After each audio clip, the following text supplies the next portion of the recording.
course it is. I had a dream the other night that my fingers were made of glass, like test tubes. Yeah. And my right hand shattered, and so it was a bunch of jagged, just like things. I'm like, in my dream, I was very calm, and I remember literally my thought was, well, how am I gonna finger bang with this? Megatron must be stopped, no matter the cost.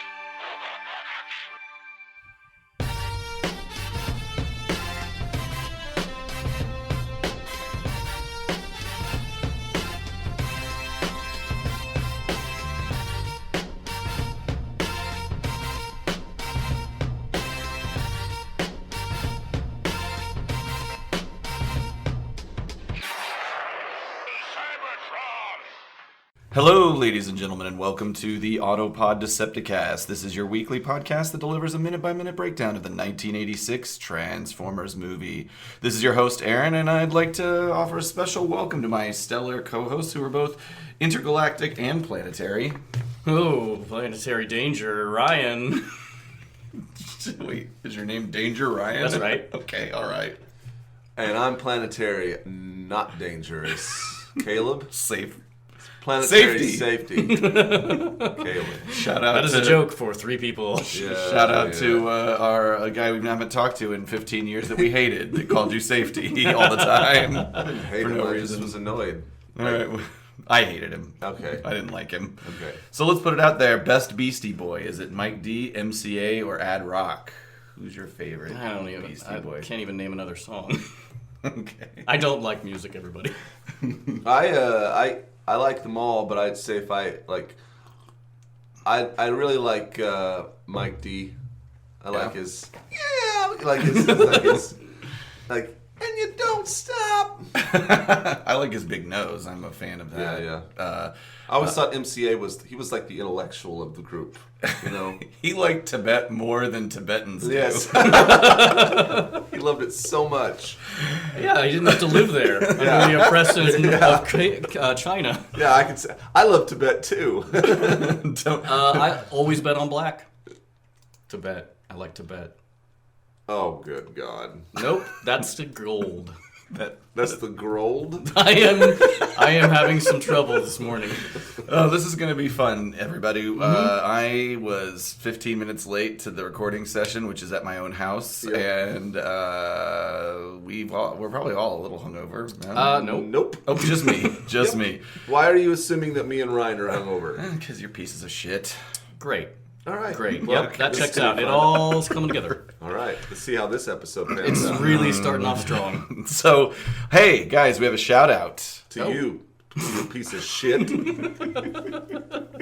It's called the shit shout. You moron. I'd like to give a shit shout to Aaron, me. Yeah. The myself. roast is starting early. Yeah. All right. Go ahead. Shout it out. No, we actually have a legit shout-out. We have a new iTunes review, and it is from... they are followers of ours and us them. They are at Galaxy Rangers, Galaxy_Rangers. And are you guys familiar with that television show? No. By any chance? I did a little research based on this interaction, and it's actually pretty cool. It's a Japanese American. It's kind of like the first anime that sort of was mainstream in America, and it was on in syndication from 86 to 89. But I should have would have been a lot more prepared if you guys didn't wake me up when you got here. But I just watched the theme song here, and it's got a rockin' ass theme song. All right, let's hear it. All right, let's do it. Let's do it already. Somewhere in the future, follow up here. Circle is waiting on the last frontier. Into these worlds and unknowns and drowning eyes. That the galaxy changes here in the sky. No guts, no glory, no pain, no gain.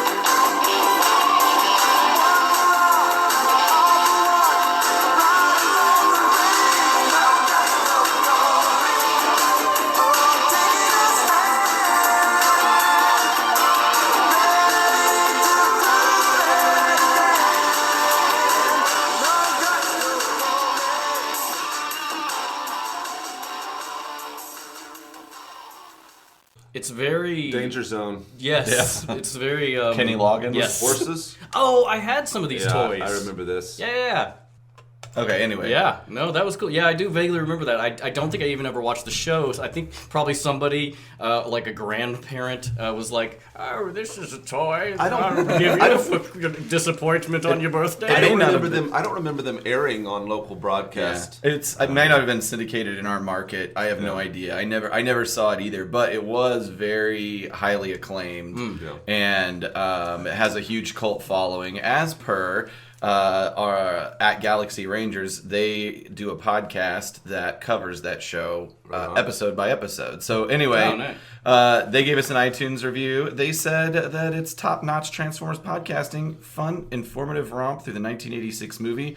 Then they go on to say, the podcast per minute format was new to me, but it turns out it's a brilliant way of giving Transformers fans, old and new alike, many more hours of humor and entertainment. Thanks for doing this. So that's RD&J at Galaxy Rangers. I agree with all those sentiments. Yeah. And thank you all for listening, and thank you.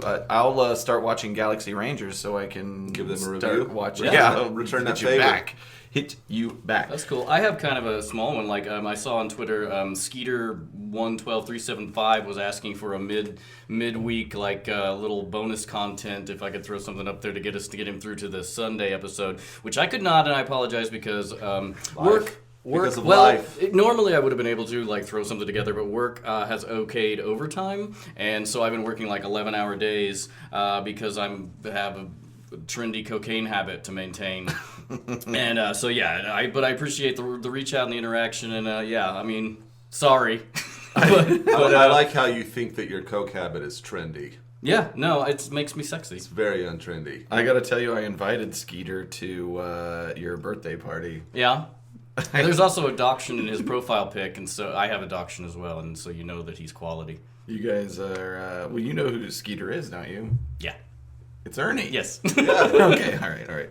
Well, I don't show that he's seen the invite, much less accepted. From states away. It would be a pleasant surprise. All right. Well, last episode, Megatron and some of his marginalized minions are emitted into infinity. Boy, oh boy.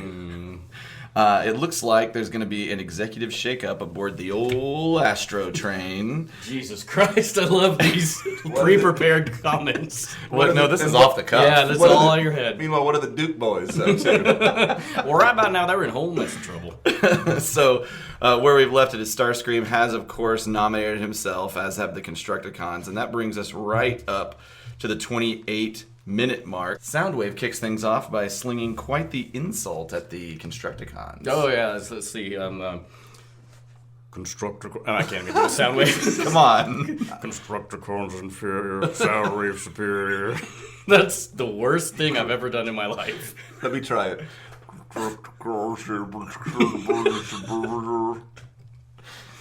So, How was that? I think I fantastic. reversed it also. I think he says Soundwave superior Just- first. It does. Just tell me yeah, what it he does. says. He says Soundwave superior, Constructicons inferior. Hey. Ooh, is that like a haiku? Soundwave superior. No, Oh, darn it. it's close. So the Constructicons disagree, and they sling some insults right back at him, and they claim that he doesn't exhibit the charismatic qualities of a leader. Yeah, and then we get those two fucking dopes. And Rumble and Frenzy come out, and then Rumble's like, no one calls Soundwave uncharismatic. that has got to Is be. That John feels Travolta? like. It did sound like him, didn't it? Well, he kind of has that. He sort of has like a Jersey accent thing going on, Yeah, like John. yeah, yeah. Mr. Carter. So that feels like classic Ron Friedman line It's right there. It's cringy. Like every time I'm like, ugh. So You stupid idiot. So Soundwave shoots out his whole entourage, and Caleb is, Except as you except mentioned, There's no rat bat. no rat bat, That's a man. bummer. just flapping up there. He needs- So by now, I guess that Soundwave realized how worthless Rat Bat is. Maybe they threw him out into space with the Maybe rest of Ratbat's them. still. Well, maybe Ratbat's still in there and just doesn't want to come out. And that's what, like, I was Can wondering. Soundwave control who comes out Sure. in whatever order? I think so. Is it, I so don't know. is it like They those, never talk about it. So I mean, they're not. Are they Does stacked? somebody have to get out in order to like? Yeah, how does like that- let's say he only wants to talk to Rumble. It's like valet but he's parking. 3 back. I want to know how he can shuffle his cassettes inside of it. Well, I was also wondering, like, are they conscious in there, just folded up, and like they must be, because Rumble hears the. Hey, what are you talking about? He hears the fucking Decepticon throwing shade, and so he comes out and is all upset. But I'm like, how horrible would that be just to be in there, just awake, just like, well, I think it would be. I'm a box. For a robot, maybe not. I think bad, it'd don't be know. comforting and be like inside a mother's womb. It's like a squeeze box, like for like cows. It makes, or like the thunder jackets you get for dogs. What, You know a what that squeeze? is? Well, what's a squeeze box for cows? I'm curious about that. It's one. like Temple Grandin. I mean, I don't know if she's an initial developer, but animals feel comfortable when they're held tight. It's the same way for like autistic children. They feel comfort from being like squeezed, and so like there's a squeeze jacket for dogs, which like squeezes Okay. them when they get nervous I during get thunder. that. I'm just trying to imagine a cow playing an accordion. You know, a squeeze box for cows. Okay, That's where I went. I've got to make that graphic. But yeah, whenever they like give them injections or stuff, they have a box that they put them in, and it squeezes their sides to keep them calm. Interesting. You sure that's not just to tenderize them pre-slaughter? This may have been a dream. Okay, all right. Tenderize them. So maybe the inside of Soundwave's chest is just one of like an automatic card shuffler. Have you seen those? You know what I'm talking Yeah, I about? have one. Yeah. Break that out. Or like sometime. this, Those are cool. or a CD disc changer, like in a car, Yeah. I like it. like a jukebox. Hero. Stars in his eyes. That's Okay. all the words I know. All right, so here we go. Devastator inside Astrotrain makes every bit of sense. Yeah. Yep, that's How big is Astrotrain then? Well, just changeable size. just as big as you want him to I be. guess. Because it's clearly different the size than He's it was getting in the big. beginning. And then, I don't know if you noticed that, yeah, 28, 21, basically, Rumble and Frenzy in unison say no way. Right. And it's like, maybe they've just been together so long they finish each other's... Sentences. I was hoping you'd say sandwiches. So the it's like, you know, it's that 80s trope of twins, especially hot twins. They always Which talk they in are. unison. Yeah, I would totally bang Doublemint Rumble and twins? Frenzy. But so this battle royale starts. Rumble and Frenzy, like what are those called? Earthquake bashers, Yeah, they're bangers. quake makers, Ground pounders. I like that. I like that. I would have loved if whenever Devastator formed, he had to like hunch over.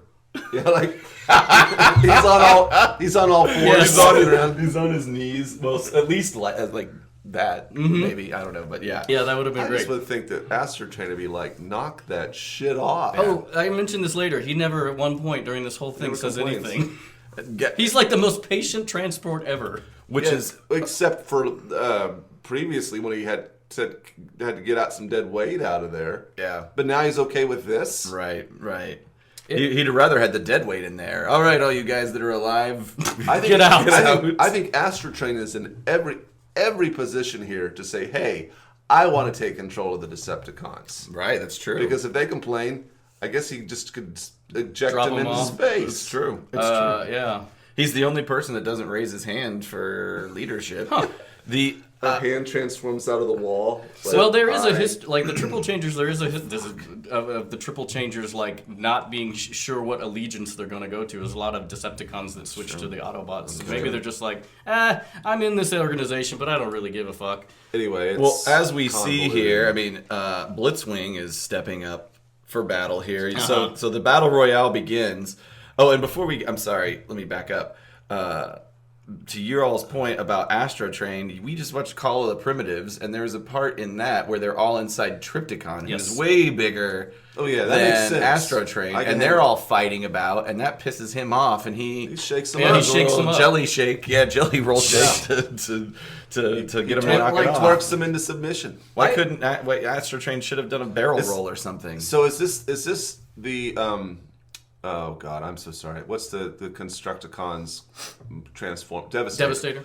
So I have a question. Is Devastator's weakness if you rumble the ground he falls apart? I think that rumbling happened before maybe his interconnected parts were hadn't fully sealed. locked in, maybe. I and, guess. so it knocked him down. But otherwise, that would be a pretty big weakness that he just can't Yeah. stay together very well. Like, Yeah. I will say, like, I could do it if I really concentrated, but like, I cannot keep the Constructicon straight. I feel like Constructicon racist because I can never tell them They're all apart. the same. They all look alike. That's right. so I do actually have to look them up every time as well. Them and the Coneheads. I can't remember the Coneheads' names either. So with the fights happening, you've got Soundwave is fighting Hook. Mixmaster is in the back fighting Dirge. Thrust is fighting Bone Crusher, and Ramjet, who you can't see but right now, but he's fighting Scrapper. So that's the lineup there, and then at 28:30. Soundwave delivers like a KO haymaker to Hook, and Blitzwing hops in. Yeah, Blitzwing comes in and knocks Soundwave down. So he starts to, but Oh, then Here's Ravage. Ravage and this is just a and free Laserbeak take over, nail that guy and throw him into the wall. So it looks like Astrotrain's having some problems there. whoa. But he's being quiet about Yeah, it. he's so angry he can't trust himself to speak. So this is And okay, yeah. we're 28:38. We are now in sight of Cybertron. Yeah. We're like minutes from how fucking this all took place in one uncut scene. So they ejected him like 10 minutes away from Cybertron, maybe at the outside. I know. No telling. I have no idea. And that makes me wonder, like, how close is Unicron to Cybertron at this point? Could Right, you have 'cause not they're- seen him? In my opinion, they should have spent most of the movie having the Decepticons getting back to Cybertron. Yeah, well, I guess in rewatching it, and maybe it's skewed because of the script that I'm reading, I kind of got the impression that Unicron, I mean, he even says he summoned him, so I got the impression he, like, drew them to him. Yeah, we'll get to that next episode. Wow. All right. Shutting you down. Yeah. Shut it down, Jet. No, but here's another question: is that to your point, if you're on Cybertron, you should be able to see Unicron. Sure. At this point. Sure. On what is it? What is the horizon of space?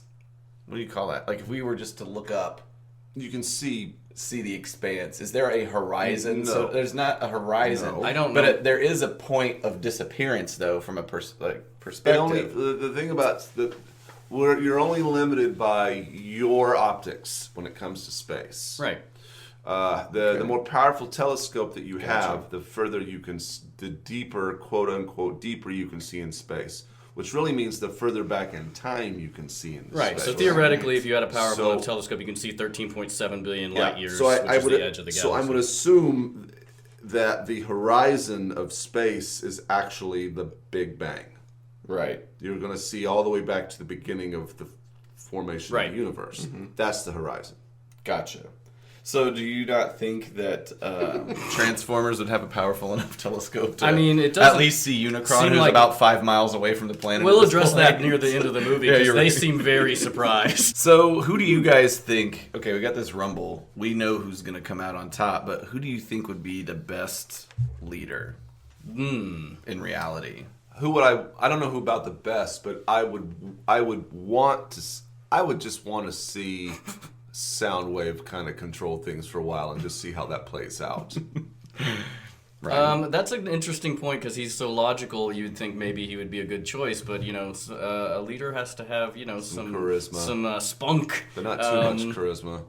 Yeah, I don't know. I would Laserbeak. I like it.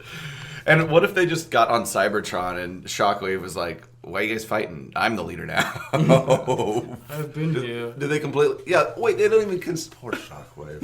They don't even consider him as a... He doesn't get a vote. He doesn't even get acknowledged when they go back to Cybertron. Nothing in absentia. I think he has one scene in the movie, one more scene in the Just movie. completely dismiss him. So He has one more scene, yeah. we are fading into a new scene, and the damaged and deceased Decepticons are floating through space. We've got Megatron here in the foreground. Nice illustrations. It's at 28:46. Are they dead, or are they just without power and are floating around? I think they could be. I'm sorry. I don't go think they were dead when they were thrown out of the shuttle. I mean, they were protesting being True. thrown out. I think that they're either dead, some may be dead, but dead or on the cusp of death. This guy is missing a leg. Shrapnel? I think it's obscured from view. It's a weird angle at 2849 it's of shrapnel. kickback. Or kickback, I'm sorry. Kickback. Megatron's in a kind of a nice I think he's downward missing dog one. position. Yeah, there. he's yoga. Megatron's definitely alive. Yes, I get the impression the rest of them are either unconscious or dead, just because in the later scenes they don't seem to be modal at all. I see. Yeah, I agree. So they're floating towards Unicron, and we know that thing's name because our Lithonian friends at the beginning of the movie Marvelous. told us Look, that marvelous! somehow It's they Unicron! so amazing. Put the potions away. And Unicron utters first of all, he calls out to Megatron twice, which I never noticed the double call out before this analysis. Megatron. And I don't know why he calls out to him twice. I don't know if he's trying to wake him up, like Megatron is me this morning. You're late for school, sweetie. Come on. But anyway, so Unicron utters his first sentence of the movie, which is essentially, "Welcome, Megatron." That was awesome. And when he says that, it creates a force that propels Megatron. Yeah, it's weird. Like His talking has power. yeah, 2855. It throws Well, that's- Megatron back, so it's like some kind of weird solar wind. Yeah. And then he breath. and It's then his that's breath. that's the minute. I think it's a cool demonstration of his power. I mean, just when he talks, and it's just. It always bugged. Even watching it now, even as a kid, it bugged me. I'm like, he's got to fly back up there every time. Got to put forth effort, man, if you want to talk to Unicron. So, yeah, that's our minute. I don't have any voice actors because nobody new was introduced, but I did do a little research and found out that Orson Welles may not have hated this role as What? much as we think that he Oh, did. Twist. Do tell. There is evidence that he didn't. So, do you guys know who Peter Bogdanovich is? The name sounds familiar, but He is a director, and his most famous movie was The Last Picture Show. But he I love was that movie. really good friends with Orson Welles. And I'm going to have to give a shout out here to Day of the Dead 204, Reddit user, because he, whatever director Peter Bogdanovich did Reddit AMA Ask Me Anything, this guy asked him if Orson Welles was really bitter that he was starring in a, quote, toy movie, as had been historically reported.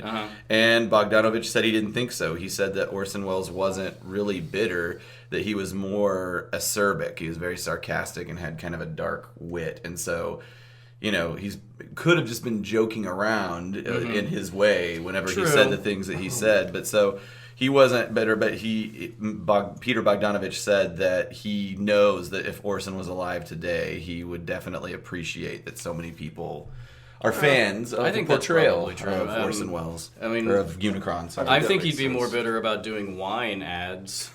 Frozen peas. Mrs. Smith's frozen peas. And now I'm just doing an impression from fucking Animaniacs. Is it Animaniacs? I was thinking it was. Oh, no, it's The Critic. It's The Critic, yeah. That was a great show.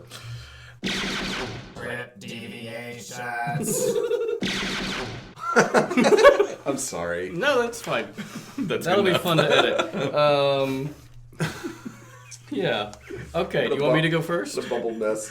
I don't have much. I don't have much either. Again, like I know it leads into the next minute, so there's just a little bit to lead into, and then the next one we come into, which is pretty different. It's kind of not the easiest to do this linearly. So. We're in deep space, and it features Megatron's life spark, as we talked about in the last episode. Oh, yeah. The life sparks, instead of the bodies, there are life sparks that are flying through space.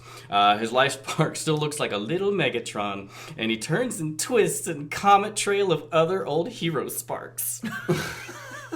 Throughout this sequence, all sparks keep moving up and out to bleaker and deeper space. Megatron life spark. My life spark, my precious spark. It will decompose in space and I shall cease to exist. Oh! It says Og. Megatron and the life sparks move out, and then now we're in a ghostly part of space. There's miasma-like clouds. What?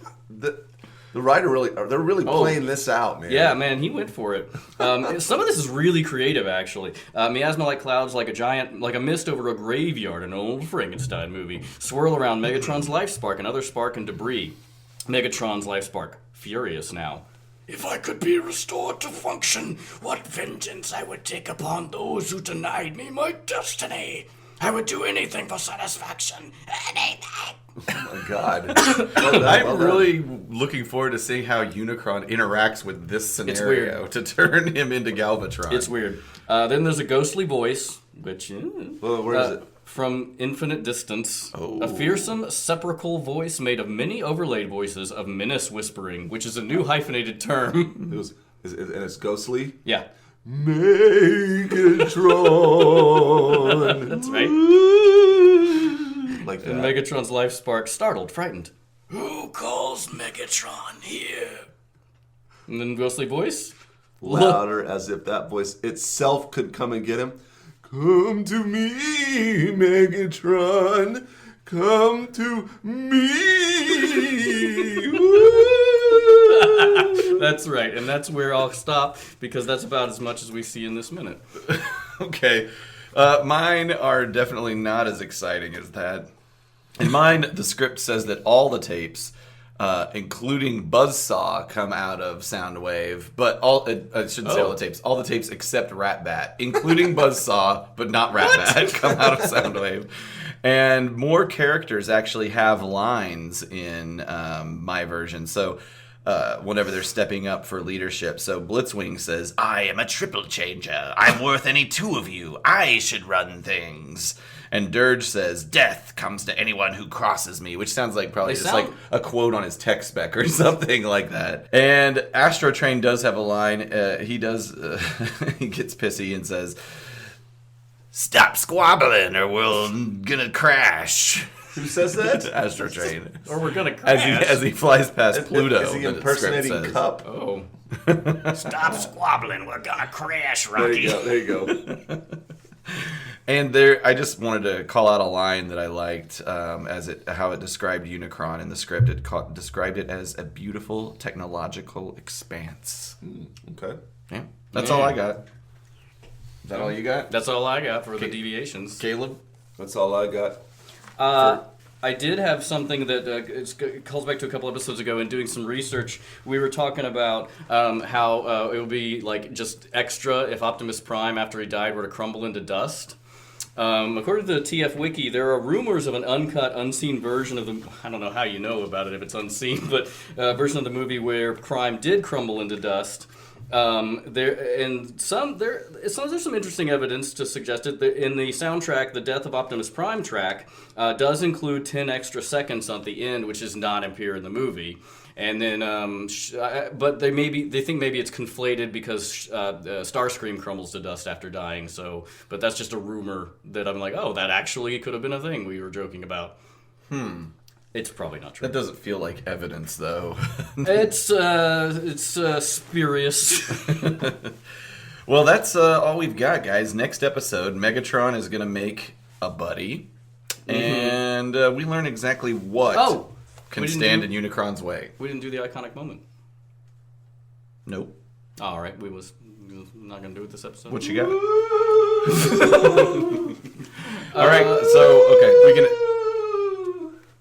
we can... I'm the ghost of the iconic moment. You know... Okay. Caleb, what was your iconic moment? When the ghost of the iconic moment... Nope, sorry. That's all coming out, by the way.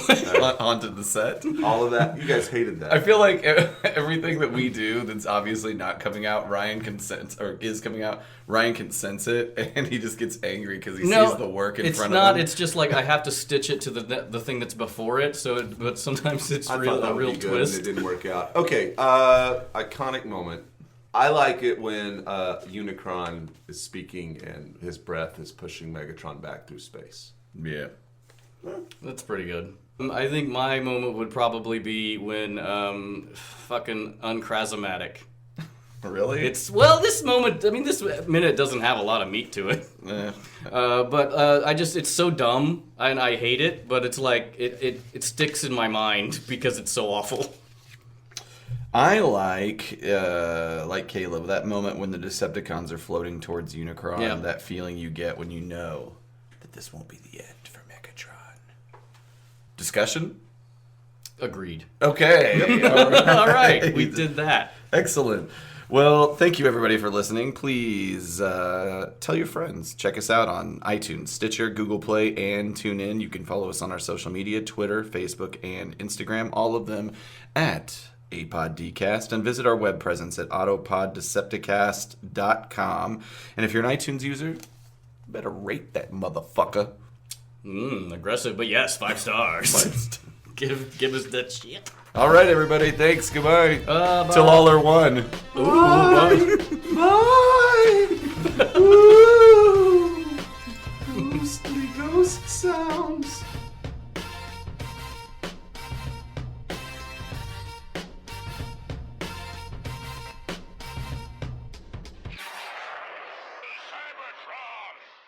Word. Have you guys seen Close Encounters? Sorry. Yeah. We'll get into this. I Yeah. mean, recently, I mean, I'm sure. It's been a while. It's been, And also, I think I may have only seen it on TV. I know I'd only seen it on TV. It came out in 1977. yeah, you so- would have seen it in the theater. I didn't mean, I meant like DVD. I gotcha. First of Fucking all, it was assholes. awesome. No, I wasn't trying to. Why is- No. We were just talking about movies. Oh, okay. First of all, it's awesome. I can't remember This the last is time I've loud. seen it from beginning to end. Thank you. Oh, that sounds a lot better. Oh, Yeah, that's it's just better. because our gain in our headphones was super high. But I'd recommend go seeing it in the theater if you have time. It was great. I don't know how long it's going to be there, but Alamo Draft at the House? Alamo Draft House, yeah.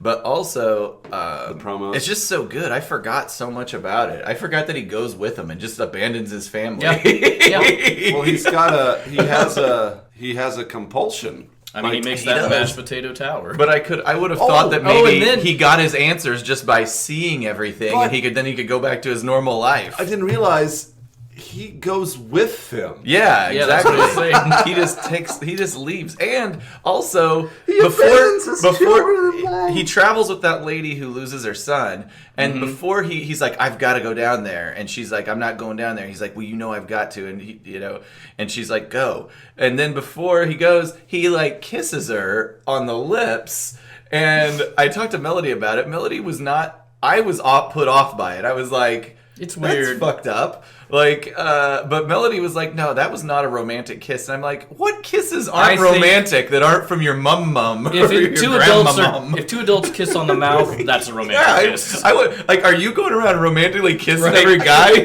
that She you seemed share? defensive because she's like, no, it's fine. You can kiss another person with tongues. I can see it. I mean, they did share a very intense experience That's right. together, I- so I get that. But do you feel like that has to be expressed in that way? I don't know. But, I don't think it has to be, but I think that at the same time, oh, that feels a little weird. I thought it made sense. I mean, it wasn't intense. I mean, it made sense because they set it up to make sense. Like, Yeah. it felt like the way they were looking at each other, there was no choice but to kind of, kiss. I think it was kind of profound. I mean, you could easily interpret that as like, you know, hey, he's a married man with kids, but he's on this. Also, he destroyed his house making a model of the Well, fucking so tower. he's on a trajectory that's. I don't think they want him. They're around. not going to work it out. So the other thing I thought, right as he was leaving, I was like, what if we're not meant to take this literally? What if all of this is, or what's his name? Main character, actor. Richard Dreyfuss. Richard Dreyfuss. What if this is Richard Dreyfuss's schizophrenic fever dream? Or like, What if everything that's happening is really happening on the home side, but then everything else is a fantasy? I love it in that perspective. Or like, as they like to do, as Jason likes to do on How Did This Get Made, somehow work it into a Jacob's Ladder situation, where it's just the last moments of his life, and that he's experiencing that in his head. Right. I've never seen Jacob's Ladder. Flickering. Maybe It's I should. Is it do you good? know what that means though? It's a biblical. Is it? Oh, is it a metaphor? Basically, Jacob's Ladder. I mean, I don't think this is a spoiler at all. Like, you find out at the end of the movie, it is a total spoiler, but everybody talks about it. The end of the movie, it's all been in his mind as he's dying in Vietnam. Okay. So the whole movie takes place in his mind, and that's kind of like Gotcha. it's like that one season of Dallas. Right. I mean, I think Steven Spielberg would say we're meant to take everything. Oh, there we is see a on Jacob's Ladder toy. It's the bendy back and forth wood blocks. You're right. I think it has Hebrew origins. It does. Well, it's biblical. Okay. So, It's a- as all things biblical, it has Hebrew origins. Except for Jesus. Well, I guess that kind of is with Split. That's Hebrew origins. Yeah. All right. Okay, let's watch a show. All right.